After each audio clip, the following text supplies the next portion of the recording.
prosternons devant toi.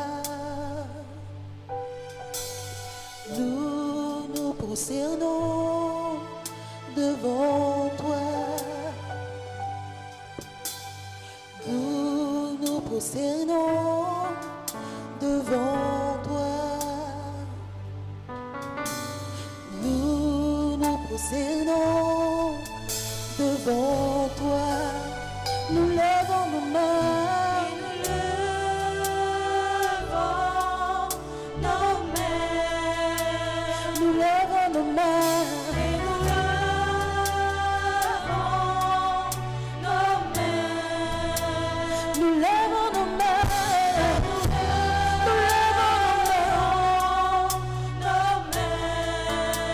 Nous levons nos mains.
Nous nous prosternons devant ta face.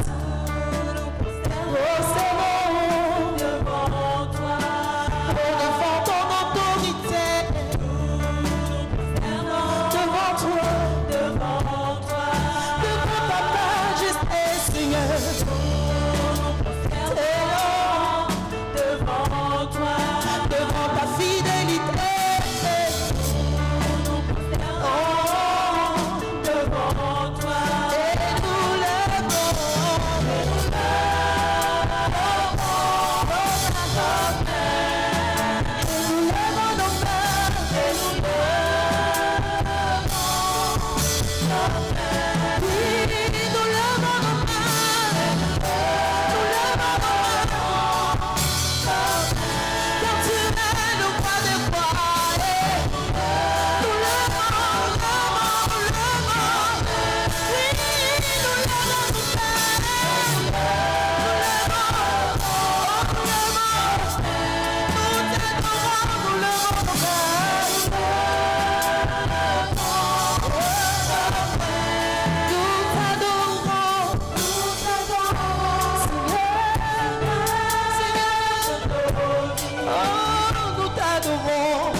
De ma vie,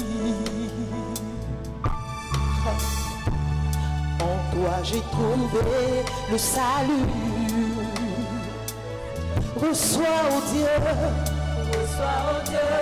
l'adoration des cœurs que tu as sauvés. Je veux t'adorer, je veux t'adorer.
proclame ces paroles. Oh, oh, oh. Tu es le Seigneur des seigneurs. Et tu es digne d'être acclamé. Et tu es digne d'être acclamé. Oh, Jésus, nous t'adorons, nous t'adorons, nous t'adorons, nous t'adorons, et nous t'adorons, oh Dieu, tu mérites la gloire, tu mérites l'honneur, nous t'adorons. Oui, et nous t'adorons.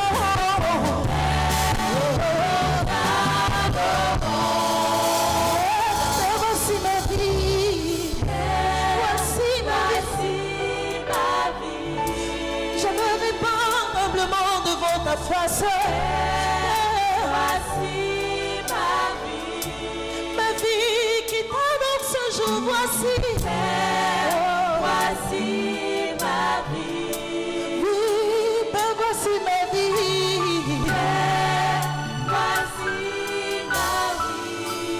Oh, ben voici mon cœur. Oui, ben voici mon cœur. Voici mon cœur. Jésus, ben voici mon cœur. Oh, ben voici mon cœur.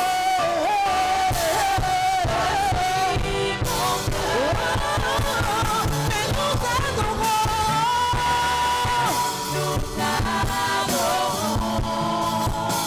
Ben nous t'adorons.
fait. C'est grand. Et qui tu es, Jésus-Christ. Oui, nous t'élevons plus haut. Nous t'élevons plus haut. Toi qui as accepté, Seigneur, de t'incarner dans ce petit corps humain pour descendre, Seigneur, dans la création de tes mains. Jésus-Christ, nous t'élevons plus haut. Aucun Dieu n'est comme toi. Et nul ne peut se comparer à toi. Tu remplis la terre de ta présence. Tu remplis nos vies de ta gloire. Ô Seigneur notre Dieu, qui est comme toi, le Dieu qui ne sommeille ni ne dort, le Dieu qui veille sur, Seigneur, ces petits êtres que nous sommes partout où nous sommes. Ô Éternel, quel Dieu, tu es le Dieu véritable, toi qui as gardé nos âmes de tout mal, qui nous garde de tout mal. Seigneur éternel, reçois ta gloire. Dieu souverain, roi des cieux et roi de toute la terre, qui parle et ce que tu dis arrive. Ce que tu dis, Seigneur, tu ordonnes existe. Béni sois-tu notre Dieu. Oui, Jésus-Christ, nous te contemplons. Toi, le Dieu véritable, le ressuscité. Jésus-Christ, gloire à toi à qui tout pouvoir a été donné par le Père. Dans les cieux, dans les airs, dans tout l'univers et sur la terre, dans les eaux et sous la terre. Je t'adore, ô ressuscité, ancien des jours, toi qui veilles sur nous, éternel, toi de qui vient chaque instant, ô Dieu, notre secours, qui est comme toi. Reçois la gloire qui te revient de droit. Jésus-Christ, le roi des rois, béni sois-tu pour ta présence dans nos vies. Béni sois-tu, Seigneur, de ce que nous sommes, ô Dieu, dans ton tabernacle. Béni sois-tu de ce que tu es notre lumière. Béni sois-tu de ce que tu es notre force. Béni sois-tu de ce que tu es notre soutien. Béni sois-tu de ce que c'est toi qui nous console par ton esprit. Gloire, gloire à toi pour ta parole, qui a toujours un sens pour nous. Alléluia, alléluia. À toi, le roi des rois, le Seigneur des seigneurs, le Dieu souverain, le Dieu de notre salut. Jésus-Christ, tu es le Dieu de notre salut. Béni sois-tu à jamais. Nous voulons te dire gloire, gloire, gloire à toi. Nous t'aimons, Seigneur Jésus-Christ. Toi qui, oui, as payé à la justice de Dieu le rachat de notre âme. Nous te louons, nous te disons Jésus, nous sommes contents d'être à toi. Béni sois-tu, toi qui donnes la clarté à nos yeux. Qui peut se comparer à toi? Personne, notre roi. Oh, alléluia, alléluia, alléluia. Béni sois-tu. Gloire à toi, Saint-Esprit. Gloire à toi, Esprit de vérité. Gloire à toi qui viens d'en haut. Tu es plus grand que tous. Gloire à toi qui nous éclaire. Gloire à toi qui nous donne de fixer nos regards sur Jésus-Christ. Gloire à toi qui nous donne la capacité de saisir la réalité du surnaturel. Alléluia, alléluia. À toi, Esprit du Dieu vivant. Alléluia, alléluia. À toi qui nous console, à toi qui nous restaure, à toi qui nous communique la guérison par les meurtrissures de Jésus-Christ.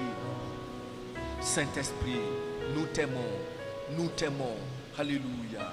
Merci, merci, merci. Esprit du Dieu vivant, béni sois-tu. Alléluia. Alléluia. Continue à adorer ce Dieu dont il est dit, c'est de lui seul que vient ton secours. Et nous sommes conscients que notre secours ne vient effectivement pas des montagnes. Parce que tu ne consultes plus les montagnes, ni des rivières, parce que tu ne consultes plus les rivières, ni les ruisseaux lugubres.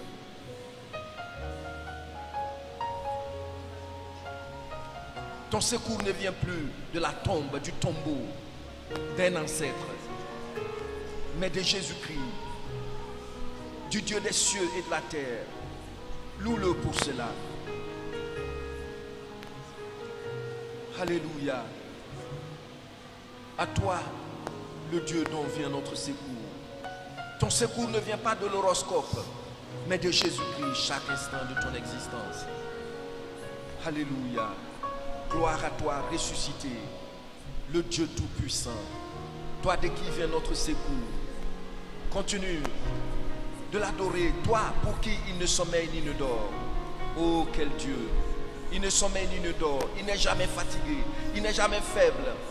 Par le fait qu'il se tienne éveillé, c'est lui notre Dieu. Alléluia. Gloire, gloire à toi, Père éternel. Nous te bénissons, notre Dieu. Oui, continue de lui dire merci parce qu'il dit, il garde ton âme de tout mal. Il garde nos vies de tout mal. Il nous préserve de tout mal. Alléluia. Alléluia. Tu sais combien de fois l'ennemi t'a surpris pendant les nuits pour vouloir t'étouffer. Mais il t'a secouru. Le Seigneur Jésus t'a secouru. Il t'a délivré. Gloire à toi qui tiens tes promesses. Tu fais des promesses, tu les réalises. Nous t'aimons, Père éternel. Toi qui es venu jusqu'à nous en la personne de Jésus-Christ, ton Fils, révélé par ton esprit à nous aujourd'hui. Nous t'aimons. Nous t'aimons. Merci de ce que tu nous as mis en ta présence partout où nous passons. Merci de ce qu'on peut compter sur toi. Pas pendant seulement notre marche terrestre, mais aussi dans toute l'éternité. Reçois toute notre reconnaissance, toi qui as fait que nous aussi on vit et on jouit de la vie. Merci. Merci pour ma soeur, merci pour sa famille, merci pour mon frère, merci pour sa famille, merci pour nos enfants, merci pour chaque membre de cette assemblée. Merci Seigneur, oh Dieu, pour notre assemblée que tu as gardée jusqu'à ce jour. Merci Seigneur pour notre pays sur lequel tu veilles. Merci Père de ce que toi qui es le suprême, tu nous as accordé tes faveurs. Louange à toi éternel, au nom de Jésus-Christ. Amen. Amen. Amen. Les frères d'Azaph vont donner un chant pour préparer le messager à se laisser utiliser pour que Dieu nous parle au travers de lui.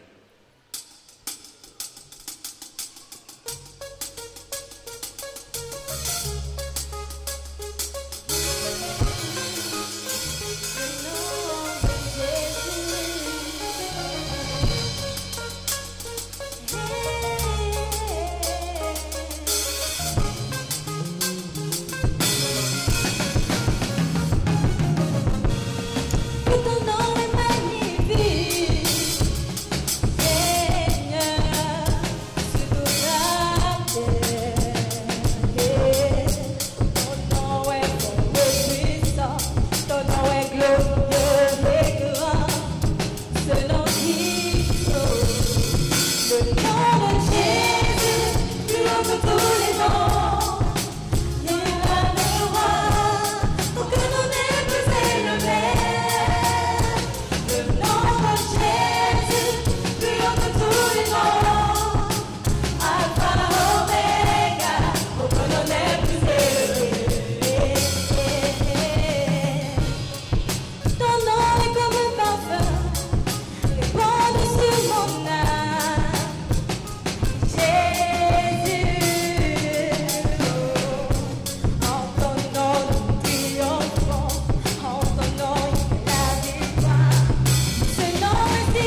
Seigneur vous bénisse davantage. Le nom de Jésus est au-dessus de tout nom. Pas seulement aujourd'hui, pas seulement demain, pas seulement après-demain, mais pour toujours.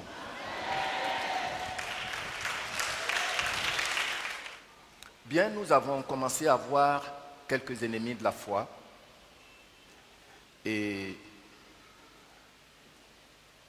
j'ai dit que j'ai choisi succinctement quelques ennemis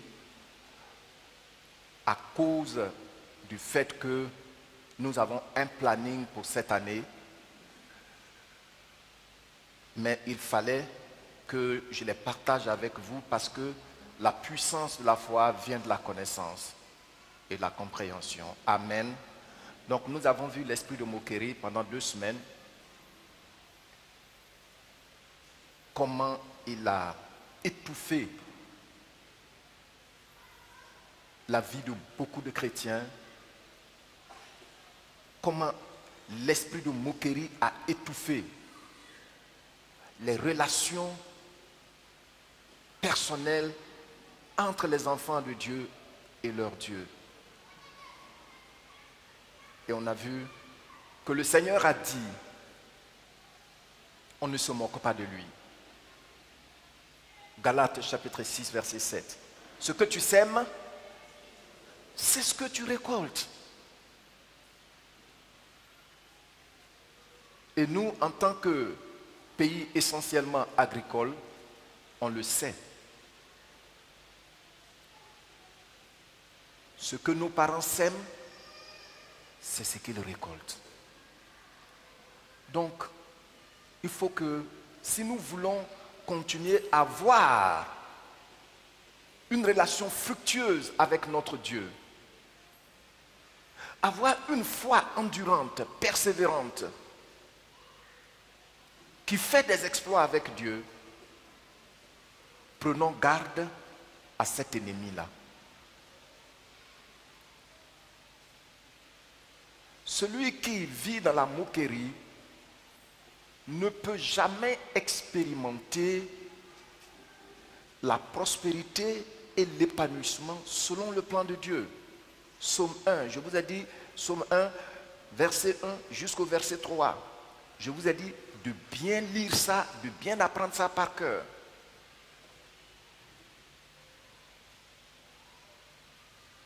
C'est ce que nous avons vu la dernière fois. Et soyons vigilants, parce que quelquefois, on peut tomber dans les filets de cet esprit de façon inopinée. Et cela porte grand préjudice à la vie, à notre joie, à notre paix, que normalement l'Esprit nous communique en Jésus-Christ. Aujourd'hui, nous allons voir un autre ennemi. Et je voudrais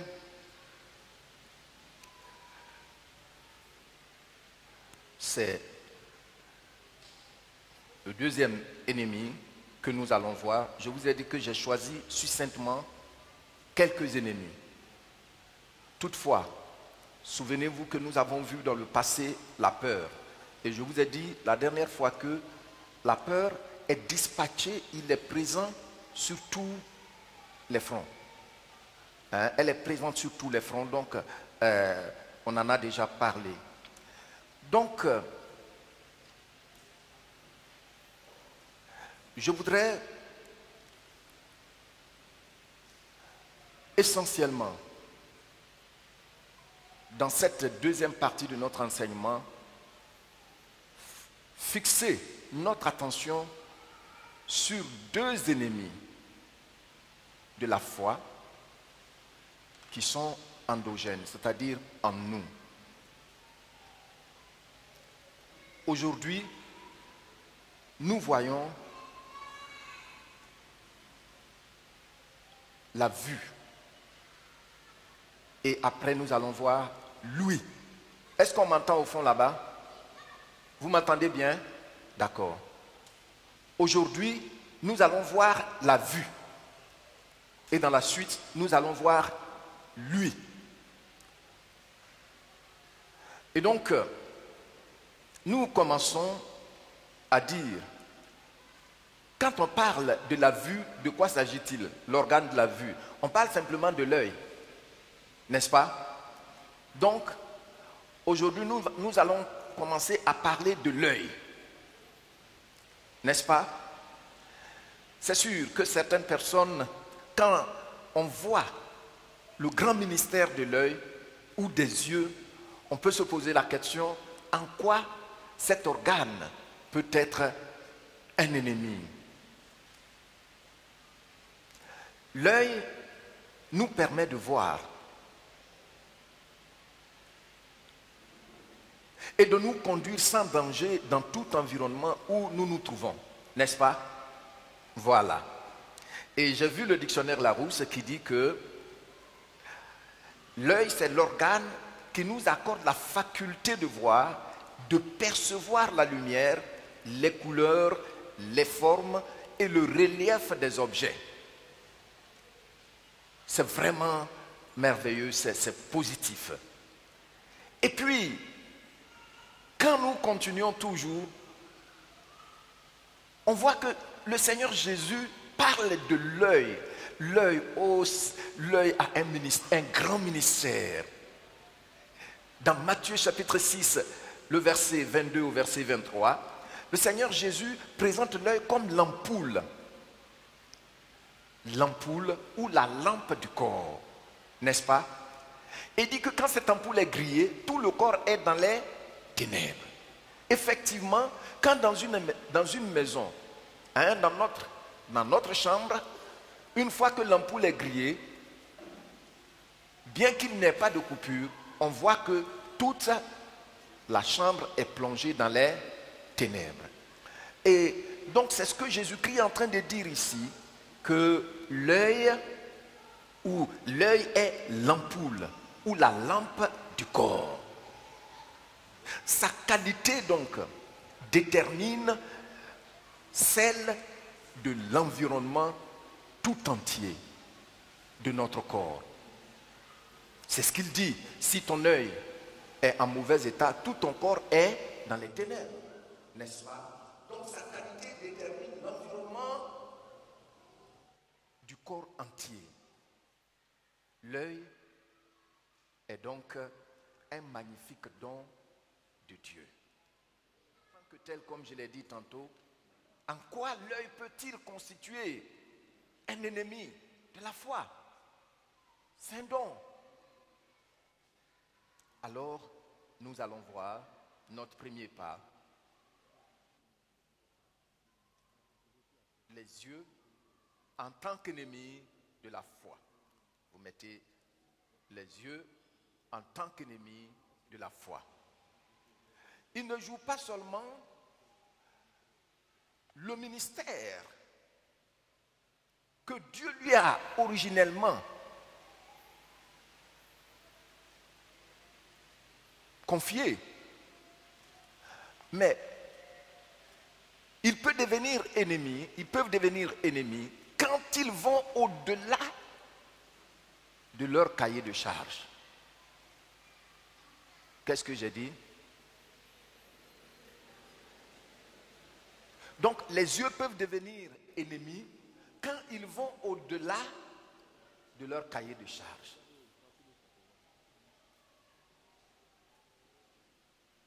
Tu vois que tu peux contempler ta femme, lui dire que tu es belle, mais qu'est-ce qui se passe? Je vois que tu deviens de plus en plus jeune. Hein? Et tu sais ce que ça génère dans la suite, n'est-ce pas? Je parle aux mariés. Il faut me répondre. Quand je parle, il ne faut pas me laisser seul. Tu as compris, non? Donc vous savez, mais quand tu commences à regarder la femme de quelqu'un d'autre, puis elle est belle, regarde comment son teint est noir brillant.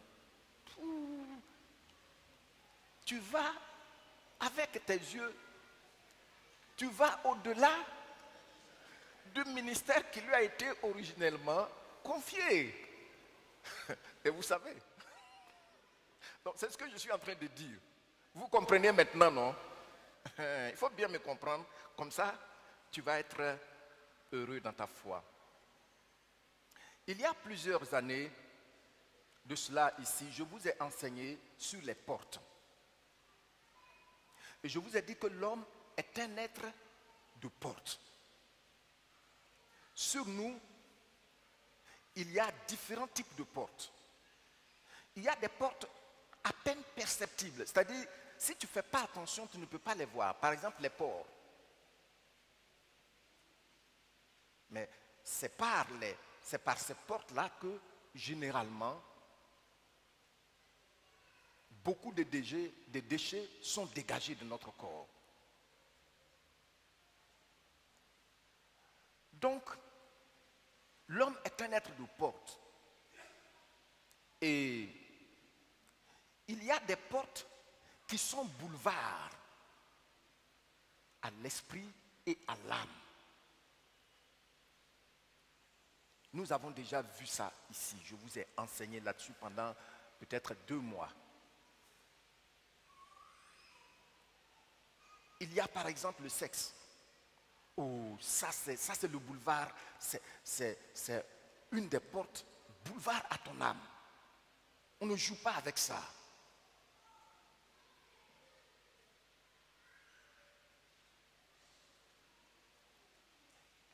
Il y a les narines, il y a la bouche, il y a les yeux, qui sont les caméras directement liées à ton esprit et à ton âme. Et il y a aussi les oreilles, que nous verrons dans la suite, et bien d'autres portes que nous avons sur nous. Donc l'homme est un être de porte.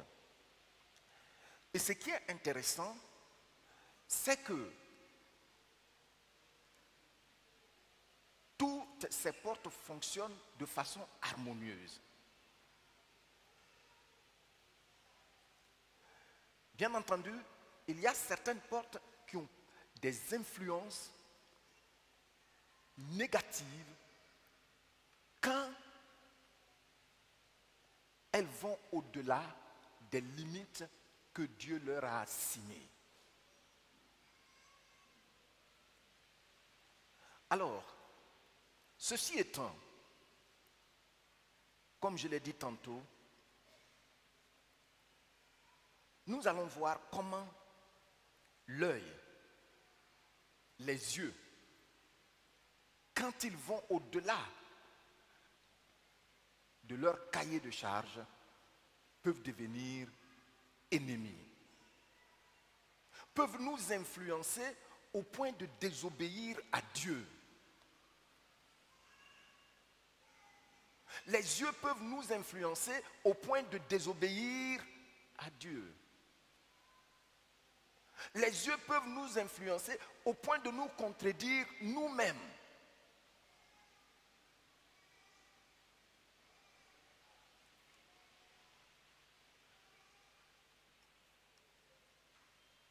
C'est en cela qu'ils deviennent des ennemis. Et nous allons découvrir un peu dans les Saintes Écritures les yeux qui ont agi contre la foi des enfants de Dieu. Comment ils ont perdu les batailles. Comment ils ont étouffé leur bénédiction à cause de ces caméras. Ce n'est pas comme nos caméras qui traitent l'image. Non, non, non, non, non, non. Sinon, ça va prendre du temps. Mais les yeux sont les caméras. Dès que ça voit, ça happe tout. Ça aspire tout et puis ça communique tout à ton esprit et à ton âme. Alors, prenez avec moi les Saintes Écritures. Nous allons dans 1 Samuel.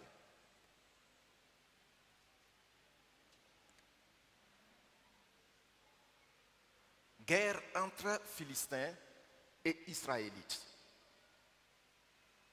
Guerre entre Philistins et Israélites.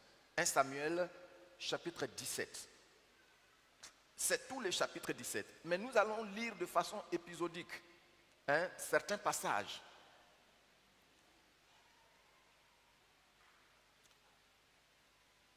Pour le moment, nous allons lire ensemble. Je lis et puis tu lis après moi. Quand je vais vous demander de lire, vous allez lire. Je commence. 1 Samuel, chapitre 17, du verset 1 au verset 7 d'abord. Donc, je lis.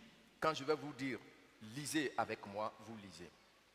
Les Philistins réunirent leur armée pour faire la guerre et ils se rassemblèrent à Soko, qui appartient à Juda.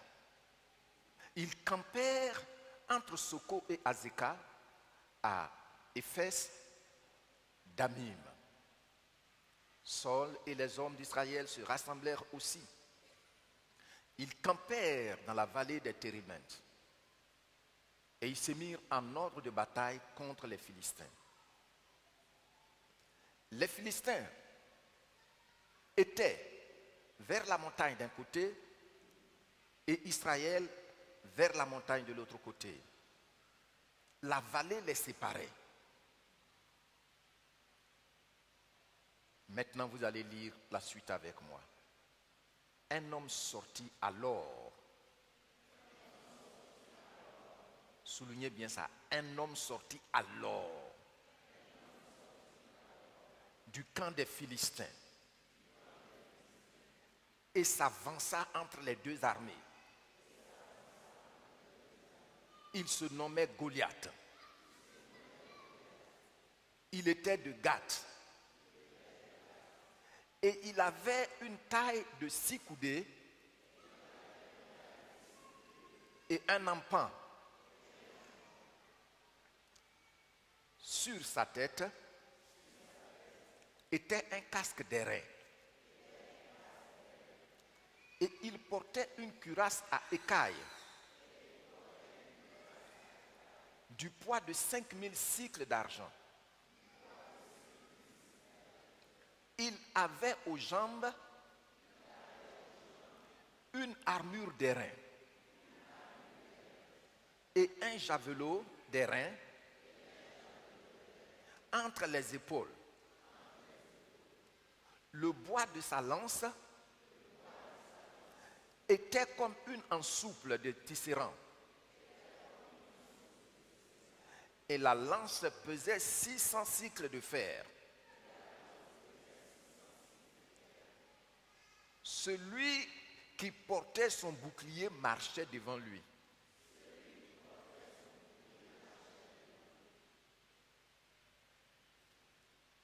Merci.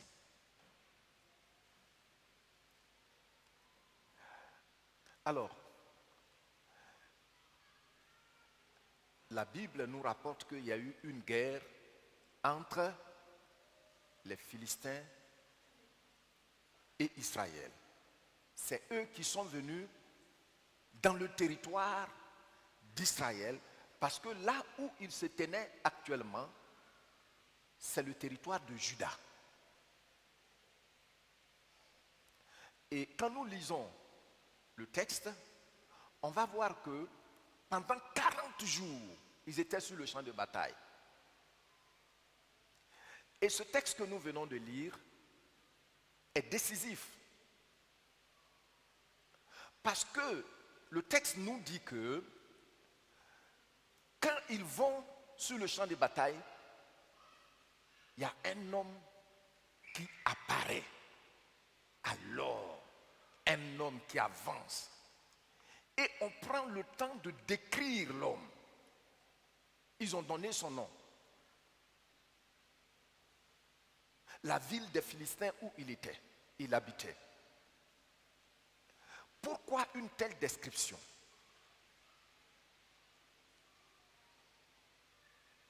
Apparemment, vous allez me dire, puisque vous connaissez déjà le récit, vous allez me dire que c'était le héros des Philistins Et lui seul suffisait chaque fois pour faire fuir l'armée d'Israël. Oui. Mais on le décrit. Regardez un peu sa description. Quand on le décrit, c'est étonnant. Le casque qu'il porte,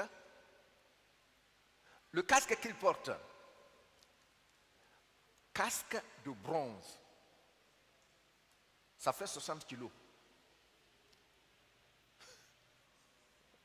Est-ce que vous avez bien entendu? Le casque de protection là. Vous voyez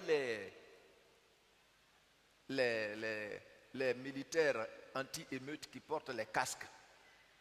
Pour lui là, ça fait 60 kilos. Donc ils prennent le temps de les décrire. Et puis la cuirasse, c'est-à-dire ce qu'il porte ici pour protéger son cœur là. Ça fait 57 kilos. Donc déjà lui seul, casque plus cuirasse, ça fait combien?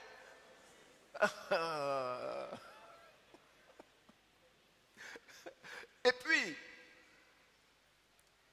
la plaque de protection sur les jambes. En fait, il y a sur son tibia jusqu'ici, il y a des fers. C'est des plaques qui protègent. Chaque plaque fait 7 kilos.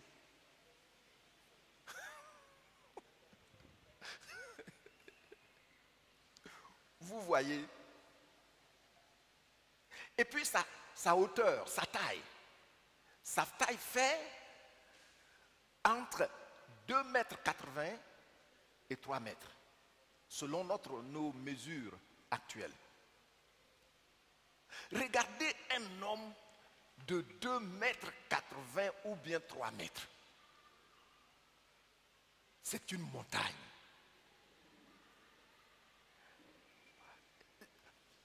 On prend le temps de le décrire. Pourquoi?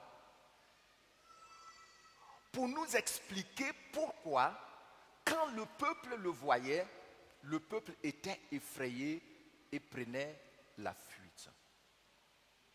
Parce que dès qu'il apparaissait, le peuple qui est accompagné par Dieu sur le champ de bataille, du coup, oublie la présence de leur Dieu comme le commandant de leur armée. Leurs yeux enregistrent cette image monumentale et ils sont du coup désarmés. Vous voyez? Pourtant Dieu dit, ne craignez rien. Rien c'est rien. Mais là, ils tremblent, ils ont peur et même ils s'enfuient à cause de ce que les yeux ont capté et transmis à leur cerveau. Voyez-vous, quand nous lisons le texte,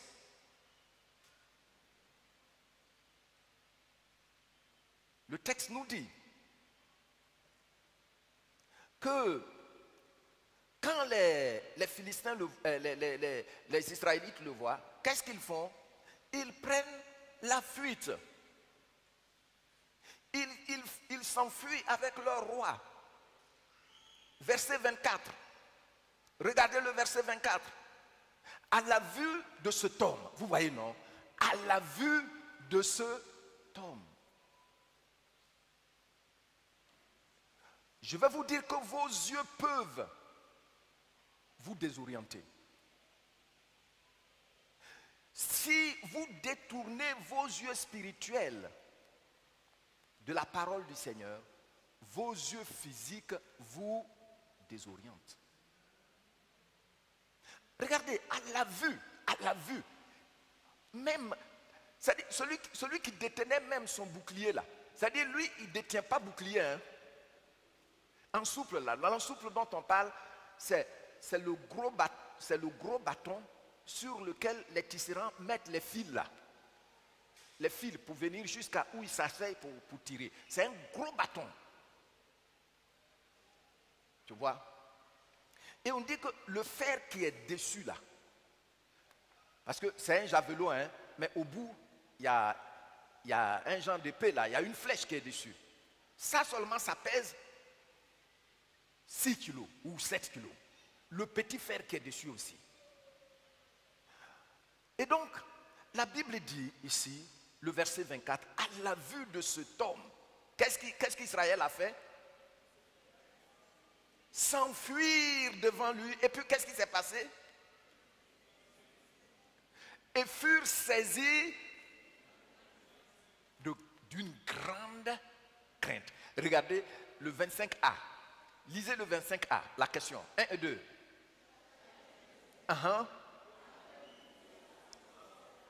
Hey!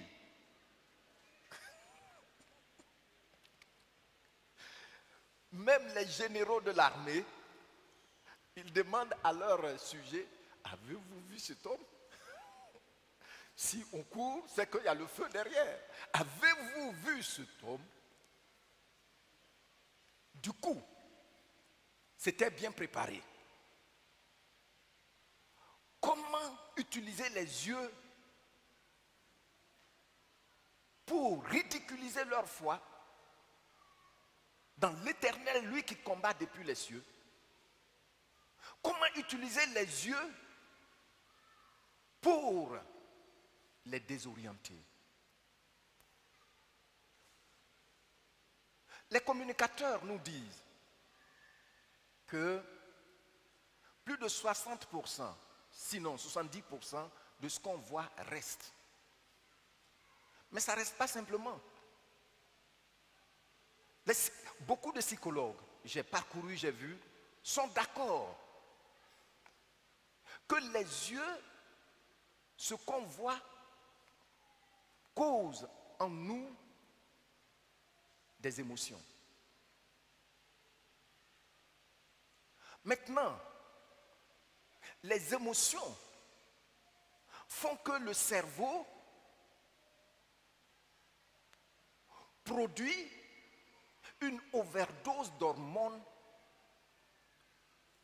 dans ton corps. Mais quand il y a overdose d'hormones, tu n'es plus équilibré. C'est pourquoi toujours ces psychologues disent à juste titre, l'impression des yeux sur l'homme fait que les circonstances et les autres décident à sa place. Tu as vu, non? Les circonstances et les autres décident à ta place.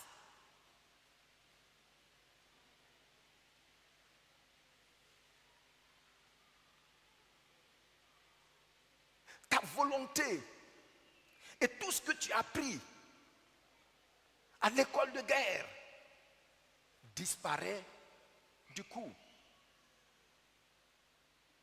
Et maintenant, ils cherchent à se convaincre et à convaincre les autres.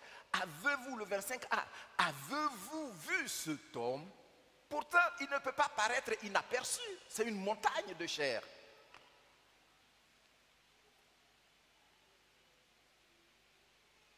Et c'est la raison aussi pour laquelle souvent, en matière de mariage, il faut éviter ce qu'on appelle les coups de foudre. Quand je l'ai vu, non, mon cœur a commencé à battre très très vite. Ça veut dire que l'adrénaline est montée. Mais quand l'adrénaline est montée, il n'y a plus de lucidité dans ta vie. C'est ça qui décide à ta place. Qui me suit? Merci. Je ne vous vois pas en haut. Qui me suit là-bas? Merci. Donc, on voit que la peur ne vient pas comme ça. C'est vrai que la peur, lui, il passe par beaucoup de portes, par les 5 sens. Mais la peur sait, Satan sait que pour ébranler cette dame, cette jeune fille, ce jeune homme, ce pasteur, ce frère, ce monsieur. Oh, il faut utiliser quoi? Les yeux, les caméras. La lampe qui voit, qui met tout à nu. Il faut l'utiliser. La Bible dit que pendant 40 jours, les gens ont fui.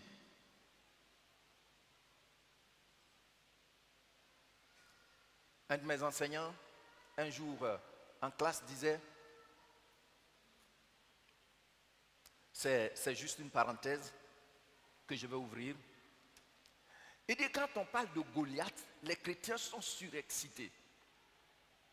Mais savez-vous que l'Afrique a besoin des Goliaths? Parce que le monsieur, il n'aime pas que les innocents, les faibles soient tués. Il dit, envoyez une personne. Si elle me tue, nous sommes soumis à vous, on va vous payer le tribut. Mais si moi je la tue, vous serez soumis à nous. Ce n'est pas la peine de verser le sang. Ça m'a vraiment touché. Ça, c'était un leadership. Ça m'a vraiment touché. Goliath. Je ferme la parenthèse. Maintenant, un jour arriva. Dis avec moi, un jour arriva. Où la scène, le déroulement de la scène va changer. C'est le jour où un jeune homme qu'on voit entre 17 et 20 ans ou légèrement au-dessus est apparu sur la scène. David. La Bible dit qu'il est venu, et là vous voyez à partir du verset 42, à partir du verset 23, plutôt. Donc, un jour arriva, à partir du verset 23, où les donnes vont changer. David est allé donner de la nourriture à ses frères, ses grands frères qui étaient sur le champ de bataille. Et la Bible dit à partir du verset 23, tandis qu'il parlait avec eux, voici le Philistin de Gath, nommé Goliath, s'avança entre les deux armées. Vous voyez, ils reprennent toujours la même chose. Hors des rangs des Philistins. Mais c'est lui le général, il est venu comme ça entre les deux armées. Il dit, il ne faut pas, on va tuer beaucoup de gens. Moi, je veux quelqu'un. Pendant 40 jours. On dit, il s'avança. Vous voyez, non? Il tint les mêmes discours que précédemment et David les entendit. Vous voyez le verset 24. À la vue de cet homme, tous ceux d'Israël s'enfuirent. Tous ceux d'Israël s'enfuirent. Oh, quelle joie pour l'ennemi de voir qu'il utilise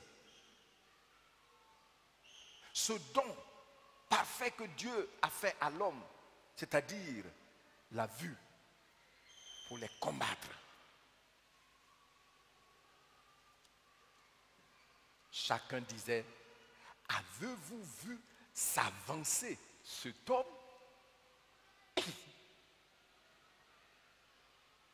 Pour dire, on n'a qu'à fuir. Si tu ne l'as pas vu, moi je l'ai vu. Or, tout le monde l'a vu. Ce qui fait que même ceux qui veulent prendre courage pour rester, même s'ils ne peuvent pas aller se battre contre lui, eux aussi, ils sont obligés de se chercher.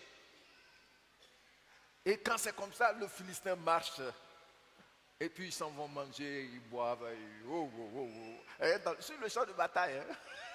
Parce que ceux-là, on va... tout qu'on fait, c'est fini. Et un jour arriva. David apparaît sur le champ de bataille. Qu'est-ce qui va faire la différence entre David et l'armée d'Israël. C'est l'utilisation des yeux.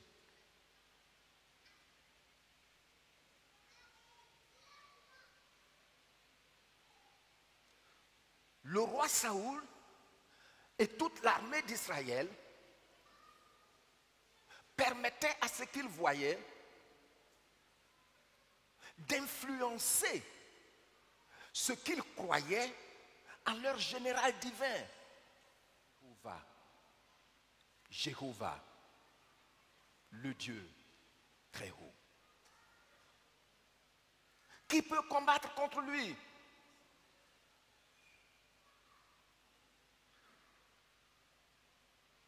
Goliath combat de la terre. Mais notre Dieu en qui nous avons mis notre confiance combat de là-haut.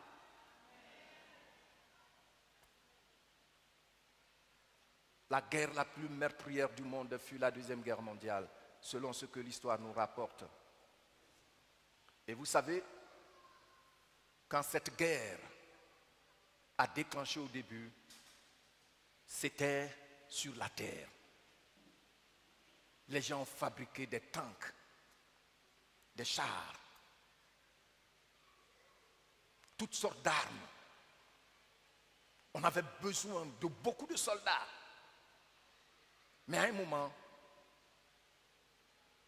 ils ont commencé à fabriquer maintenant les avions de guerre.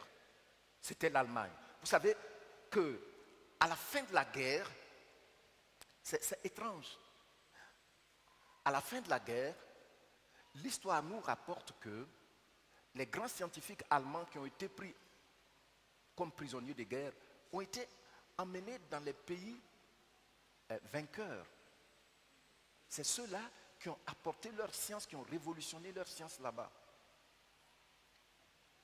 Il y a particulièrement un ou deux qu'ils ont amenés aux États-Unis, c'était des génies.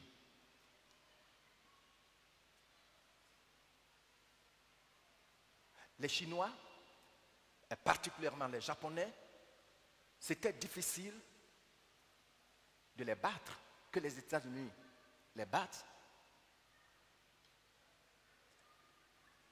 à cause de leur pratique et du fait qu'ils connaissaient mieux leur terrain.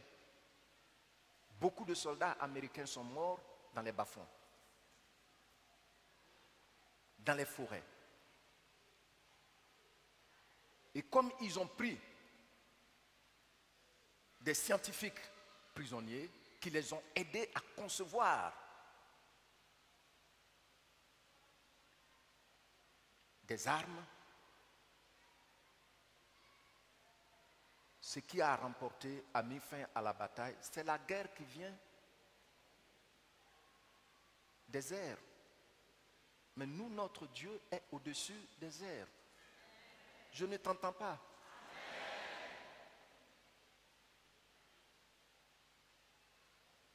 Lève les yeux, contemplez Jésus, et tout va pâlir sous tes yeux. Tout ce que l'ennemi peut utiliser pour t'impressionner les yeux, pour entrer dans les yeux, pour entrer directement dans ton cerveau, pour commencer à te déstabiliser. Quand tu lèves les yeux et puis tu regardes celui qui est au-dessus de nous, tu es sur la voie de la victoire. Voyez-vous,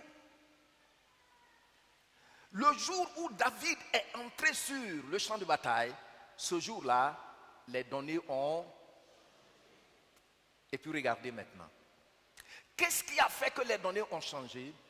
Les données ont changé parce que ce jeune homme frêle qui est venu, lui, ce qu'il voit, il ne permet pas à ses yeux d'absorber cela pour entrer dans son esprit, paralyser son esprit et son âme. C'est ce qui est plutôt dans son esprit qui commande ce qu'il voit. C'est ce qui est dans ton esprit qui doit commander ce que tes yeux voient. Qu'est-ce que j'ai dit? C'est ce qui a fait la différence. Parce que quand il était arrivé, la Bible nous dit que le roi a fait quoi? Il a pris son armure. Or, Saoul aussi est grand de taille. Il est plus grand que pratiquement tous ceux d'Israël. Il a pris son armure, il a revêtu le jeune homme, mais il ne pouvait pas marcher. Hein? Quelqu'un comme robot, il ne peut même pas marcher. Marionnette, il ne peut pas marcher. Il dit non, ça va, je ne peux pas supporter. Le roi dit, mais tu vas te faire tuer. Il dit non. C'est là qu'il a raconté son expérience. Moi, j'ai délivré, j'ai tué des ours avec mon bâton. L'Éternel combattra pour moi. Amen.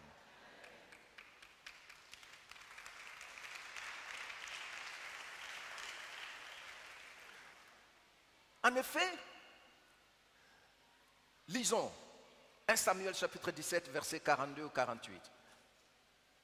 Je lis et puis tu lis après moi. Le Philistin regarda. Et lorsqu'il a aperçu David, qu'est-ce qu'il a fait?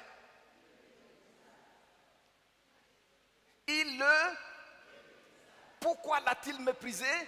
Regardez la suite. Ne voyant en lui qu'un enfant. Et puis, regardez, il est comment? Blond. Il n'a même pas casque. Donc, il a tout le temps de le décrire. Celui qui te méprise pendant que tu regardes au Seigneur est à genoux devant toi. Non, non, non, non, non, non. David a fait la différence parce qu'il n'a pas laissé ses yeux faire impression sur lui.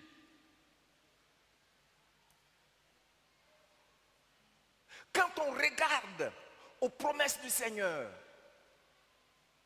au lieu d'être affecté par ce que nous voyons, au lieu d'être terrifié par ce que nous voyons, l'Esprit de Dieu soumet ce que nous voyons à notre autorité. Qui me suit? Est-ce que ça t'aide? En haut, est-ce que ça t'aide?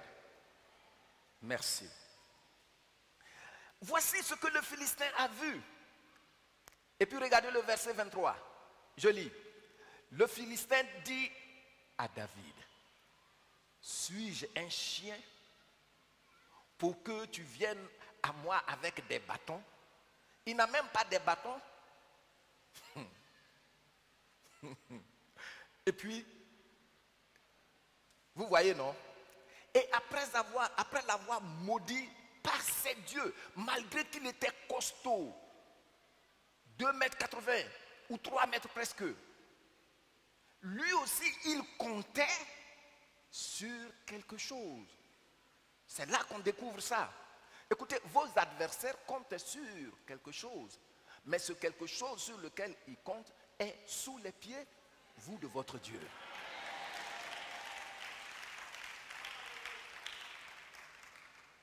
Écoutez, ne pensez pas que vous voyez quelqu'un en costume, en veste, s'il ne connaît pas Jésus, ou bien il est bien blanc là,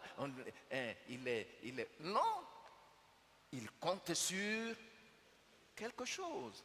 Or, nous savons qu'en dehors de notre Dieu, tous ces quelque chose sont sous.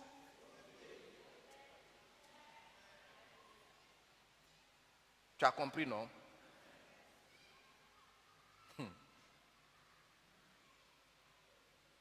Regardez le verset 24 et 44.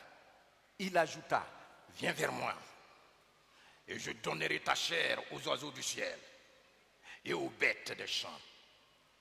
Regardez ce que David va dire. Les regards intérieurs fixés sur celui qui est le Dieu d'Israël. David dit aux Philistins, tu marches contre moi avec l'épée, la lance et le javelot, et moi, je marche contre toi avec qui?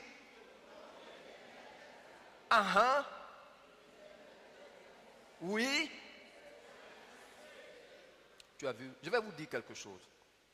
Quand quelqu'un te méprise, si tu es sérieux avec le Seigneur, ce n'est pas toi qui le méprise, mais c'est le Seigneur.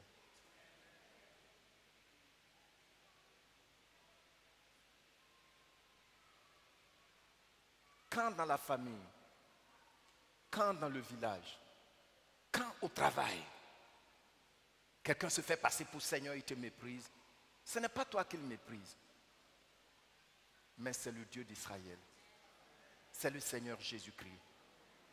Quand tu comprends cela, tu engages le Seigneur dans le combat. Or, lui, il combat d'en haut et toi, tu es sur la terre.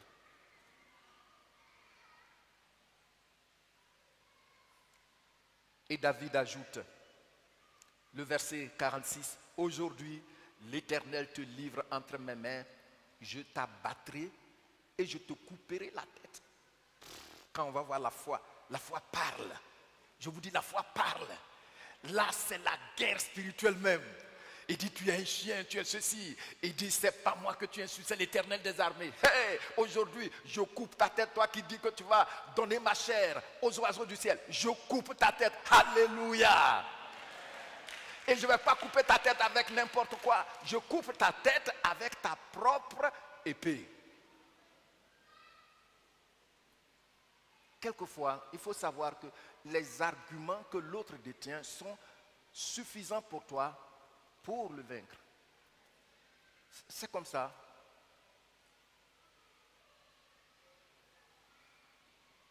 Quand je faisais la maîtrise,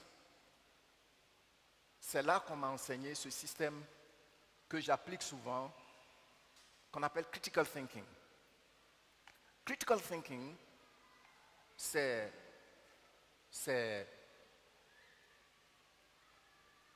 une formation qui consiste à emmener l'étudiant à pouvoir réfléchir sous plusieurs angles, sur un même sujet. Ce qui fait que ton épée là, il peut l'utiliser pour te vaincre. David, c'est clair ici que cela apparaît. Et quel a été le résultat? David dit, le verset 47, « Et toute cette multitude saura que ce n'est ni par l'épée, ni par la lance que l'Éternel sauve. » Je vous dis que ce principe demeure toujours vrai. Amen.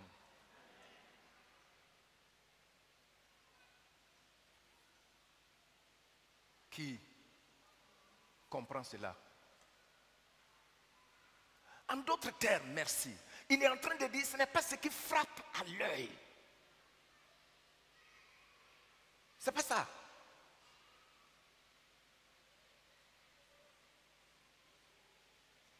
Mais c'est ce qui vient de l'Éternel, de sa parole, qui constitue les armes les plus redoutables. Amen. Amen. Et nous savons la suite. Et dit car la victoire appartient à, deuxième principe, qui demeure toujours vrai. La victoire appartient toujours à notre Seigneur Jésus-Christ. Et il dit, il vous livre entre nos mains.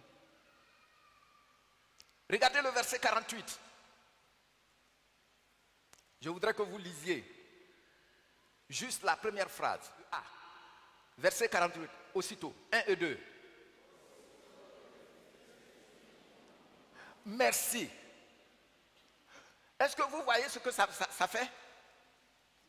Lui qui a effrayé les gens pendant 40 jours sans que personne ne vienne.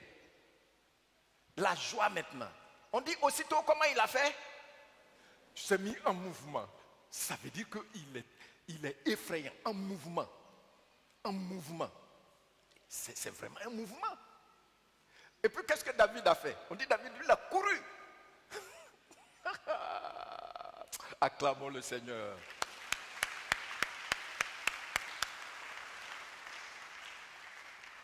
Mais bien aimé, pourquoi l'ennemi utilise-t-il donc les yeux? Vous connaissez déjà le résultat. Pourquoi l'ennemi utilise donc les yeux? Ce qui frappe aux yeux, aussi bien que ce qui frappe aux oreilles. Suivez-moi très bien. Dieu travaille de l'intérieur vers l'extérieur, alors que Satan travaille de l'extérieur vers l'intérieur.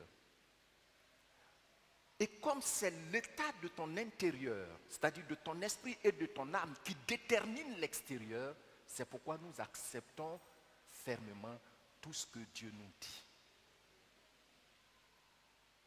Je reprends, parce que c'est important. Je n'ai pas de l'eau à vous donner à boire. Il n'y a pas l'eau magique. Je n'ai pas de l'huile à mettre dans vos yeux. Ce que le Seigneur m'a montré, c'est ce que je partage avec toi. J'ai dit, les mamans, écoutez-moi bien. Vous voyez Satan là, mauvais esprit là. Ce que tu peux voir, et puis ça va te toucher, ça va faire que tu vas être faible là. Cassé, découragé là. C'est à cause de ça, il utilise ce que tu vois. Comme ça, il utilise les choses comme ça, grand. Quand tu vois ça, je suis foutu. Tu commences à faire les acrobaties. Tu commences à parler à tout le monde. Mais Dieu, le Dieu que nous on sert là, ce n'est pas comme ça qu'il travaille. Lui, il travaille de ton homme, de ton intérieur. C'est-à-dire dedans de toi là, dans ton cœur là. C'est là-bas qu'il commence à travailler. Et puis, parce que ce que tu es là-bas là, c'est ça qui fait que tu contrôles ce que tes yeux voient. Vous avez compris? Donc je reprends. Le diable travaille toujours avec les yeux ou les oreilles parce que sa stratégie, c'est de faire impression.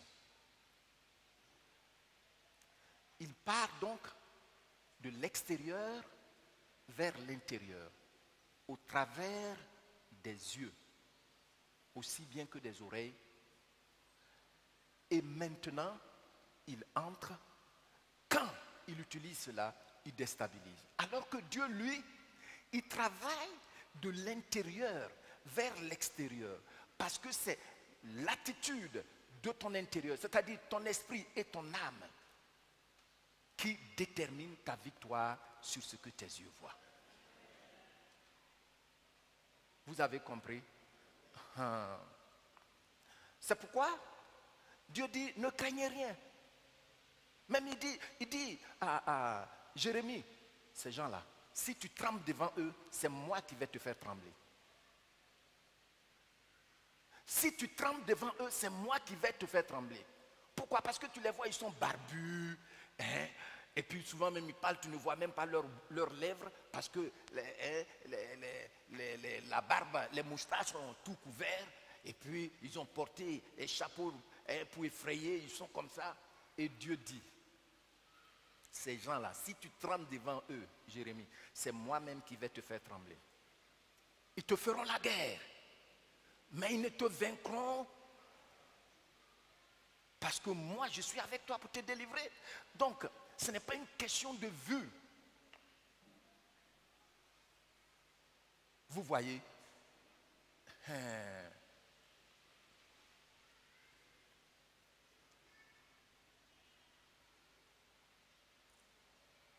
Voici ce que c'est la stratégie de Satan. Il travaille toujours de l'extérieur vers l'intérieur. Il y a des gens, quand vous les voyez, ils sont habillés et puis ils respirent de l'autorité. Tu les vois, ils sont comme ça, ils ont des regards pour impressionner. Non?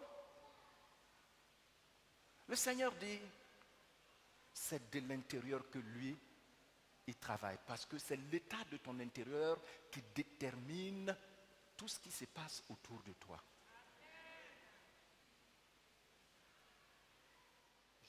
Je vous ai dit tantôt que ce qu'on voit, quand ça fait impression sur nous, ça fait pression sur nous. Et puis maintenant, l'adrénaline monte. Et puis, souvent tu peux voir, par exemple, les boxeurs, surtout les sportifs, les boxeurs, les catcheurs. Mais avant même que l'autre vienne sur le ring là, l'impression qu'il fait sur et les arbitres et les spectateurs font que souvent même on lui donne déjà victoire avant que l'autre ne vienne. Et qu'il fait la tête comme ça. Ça c'est les catcheurs. Toi-même tu es devant l'écran, tu dis non, il va vaincre. Et puis quelquefois, il y a quelqu'un qui vient, il vient calmement, et puis il regarde. Faites attention, généralement c'est eux qui remportent. Tu as impressionné, mais il n'a pas permis que ça entre par les yeux.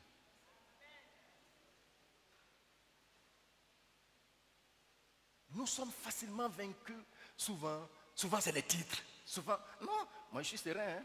Tu fais, je te regarde. Si je ne veux pas parler, je ne veux pas parler, c'est tout. Parce qu'il dit, ne les craignez point. C'est pourquoi Dieu insiste là-dessus. Selon certains étudiants de la Bible, chaque jour de l'année, Dieu dit, ne crains point. C'est-à-dire, sur 365 ou 66 jours, chaque jour, Dieu dit, ne crains point. Donc quand on compte ne crains point dans la Bible, dans la version 8 secondes, ça fait 365 fois.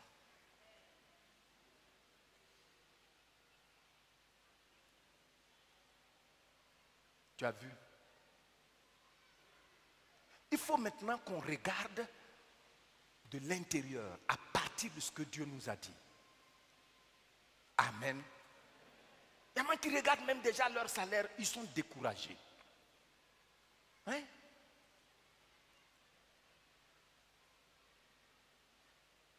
Moi, j'ai commencé le ministère, j'avais 30 000 francs par mois. Après, on me donnait 15 000. Et puis, l'église a complété. Ça n'a jamais affecté. Non.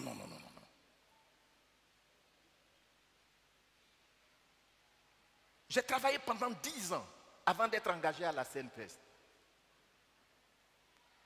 Les membres du conseil peuvent vous le dire. Que ce pasteur ne s'est jamais plaint, il n'a jamais demandé de l'engager à la CNPS. 10 ans. Mais on se laisse impressionner par ce que nos yeux voient.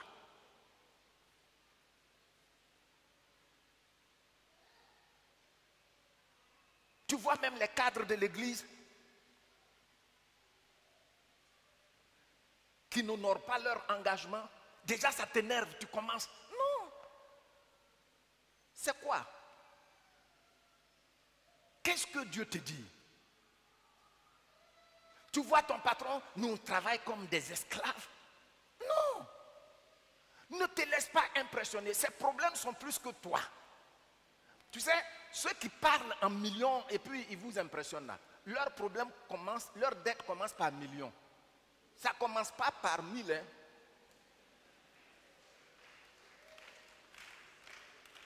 Tu sais pas ça? Non, moi, bon, ça c'est rien, ça, c'est peut-être, ça c'est rien, ça c'est 10 millions, ça c'est, bon.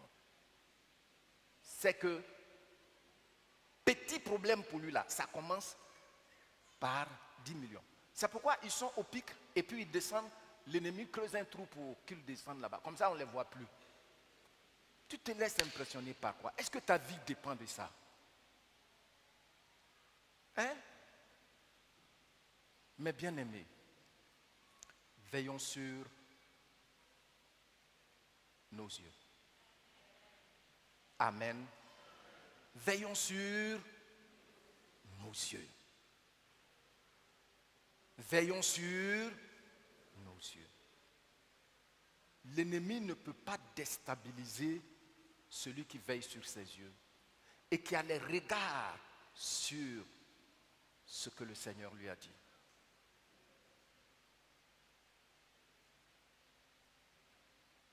Vous allez voir que pendant cette situation de crise, les gens ont montré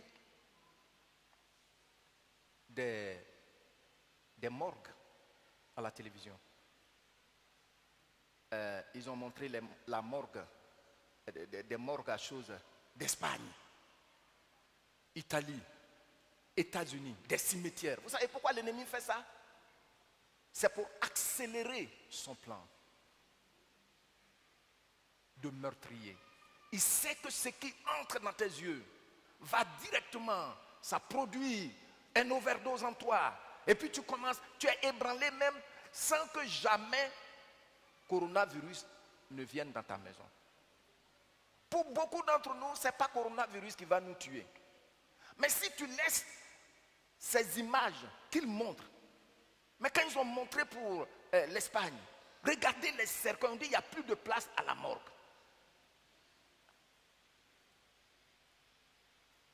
Il y a des gens qui sont déjà morts avant que la maladie de coronavirus, ça ne viendra jamais même dans leur maison. Mais ils sont morts à cause de ça. Tu as vu, non? Veille sur tes yeux.